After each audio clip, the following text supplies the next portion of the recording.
मित्रांनो, मैत्रिणींनो, क्रिकेटप्रेमींनो, तुम्ही कसे आहात? मला माहिती आहे तुम्ही थोडेसे दुःखात असणार. खोटं कशाला बोलू, मी सुद्धा दुःखात आहे. कारण खूप अपेक्षा होत्या भारतीय संघाकडनं. ज्या पद्धतीने त्यांनी 9+1 10 सामने जिंकलेले होते. अंतिम सामन्यामध्ये फेवरेट असं नाही, पण तू किंचित पारडं हे भारतीय संघाचं जड होतं, कारण फॉर्मच तसा होता. परंतु कधी-कधी क्रिकेटच्या पुस्तकामध्ये असा धडा लिहिला जातो की समोरचा संघ एक परिपूर्ण सामना खेळतो, सर्व ठरवलेल्या योजना मैदानावरती उतरवतो आणि मग मात्र तुम्हाला उभं राहून टाळ्या वाजवण्याशिवाय दुसरा कुठला पर्याय उरत नाही. ऑस्ट्रेलियन संघानं नेमकं तसंच केलं आहे. सांगा मला, नाणेफेक जिंकल्यानंतर ऑस्ट्रेलियन टीम पहिली बॉलिंग घेईल कोणाला वाटलं होतं? मला तरी वाटलं नव्हतं. सगळेजण म्हणत होते टॉस जिंका, पहिली बॅटिंग करा, मस्तपैकी स्कोर उभा राहा, समोरच्या टीमला अडचणीत आणा. परंतु मैदानाचा, विकेटचा अभ्यास हा त्यांनी परफेक्टली केलेला होता आणि त्याचबरोबर धाडसी निर्णय घेण्याची क्षमतासुद्धा ऑस्ट्रेलियन टीमने दाखवली. ह्याचं पहिलं कौतुक करायला लागेल पॅट कमिन्सचं.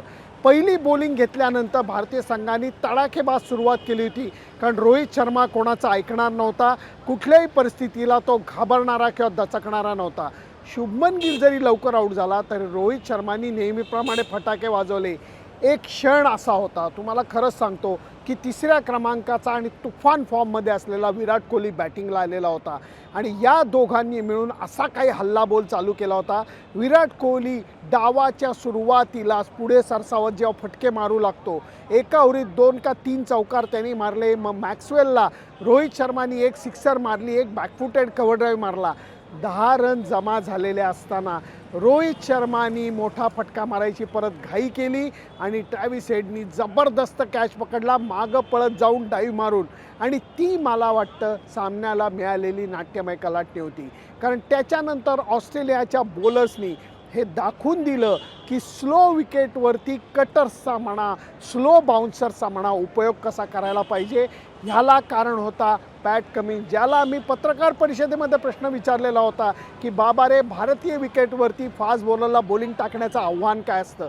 तो म्हणला, इथं बॉल चपाचप निघत नाही, बाउन्सर जात नाही, त्यामुळे या विकेटवरती तुम्हाला स्लोअर वन, कटर्स या सगळ्याचा वापर करायला लागतो आणि स्लो बाउन्सर टाकणं हे अत्यंत कठीण गोष्ट आहे.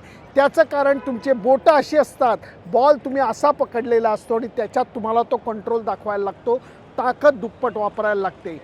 श्रेयस अय्यर लवकर आऊट झाला आणि त्याच्यानंतर के.एल. राहुल आणि विराट कोहली जे बॅटिंग करत होते, सुरुवातीला फटाके फुटले होते.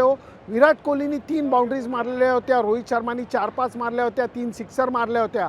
त्याच्यानंतर 90पेक्षा जास्त बॉल बाउंड्री मिळाली नाही. 1 बाउंड्री मिळाली, त्याच्यानंतर 70 बॉल 1 बाउंड्री मिळाली नाही. इतकी टाईट बॉलिंग आणि जबरदस्त फिल्डिंग ही ऑस्ट्रेलियन टीमने करून दाखवली. भारतीय धावगतीला त्यांनी ब्रेक नाही तर अक्षरशः मुसक्या आवळलेल्या होत्या. आणि त्यातनंही वाईट गोष्ट अशी झाली की 50 धावांवर खेळणारा विराट कोहली हा पॅट कमिन्सला टॅप मारण्याच्या नादात आऊट झाला. त्यांनी बॅटनी बॉल ओढवून घेतला आणि तिथं सगळं गणित फिसकटलं. माझ्या मते के.एल. राहुल विकेटवर थांबला म्हणून भारतीय संघाला थोडा तरी स्कोर करता आला, पण ऑस्ट्रेलियन टीमनी सातत्याने पाठपुरावा केला होता, काय योजना आखली त्याची आणि कशी बॉलिंग करायची त्याची. त्यामुळे भारताचा डाव 240 धावांमध्ये रोखला गेला. तरीही मला वाटत होतं ही धावसंख्या एकदम कमी नाही आहे, भारतीय संघ, भारतीय बॉलर्स काहीतरी करू शकतात. आणि त्यातनंही तुम्हाला सांगतो, सुरुवातीला वॉर्नर आऊट झाला आणि त्याच्यानंतर बुमरानी 2 विकेट काढल्या.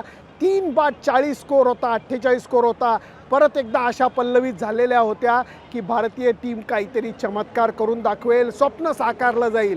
परंतु त्याच्यानंतर ट्रॅव्हिस हेड आणि मानस लबुश यांनी जी भागीदारी केली आणि जी बॅटिंग केली, ती करत असताना जी समजदारी दाखवली, लाजवाब, मान्य करायला पाहिजे. समोरची टीम असली म्हणून आपल्याला त्याची लाज नाही वाटली पाहिजे. इतकी जबरदस्त समंजस बॅटिंग त्यांनी केली आणि ज्या विकेटवरती बाकीचे बॅट्समन लटकले तिथं ट्रॅव्हिस हेडनी जे शतक केलं आहे, हा, क्या बात आहे.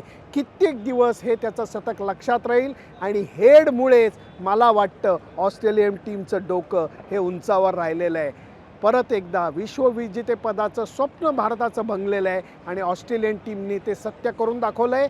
9 सलग सामने जिंकून त्यामुळे भारतीय टीमच्या ह्या पराभवानंतर तुम्ही मनाला किती लावून घेणार? भारतीय टीमला शिव्या घालणार का, हे कबूल करणार की हे एक चांगलं कॅम्पेन होतं? फायनलमध्ये ऑस्ट्रेलियन टीम आपल्याला वरचढ ठरली, आपण पुरेसे पडलो नाही.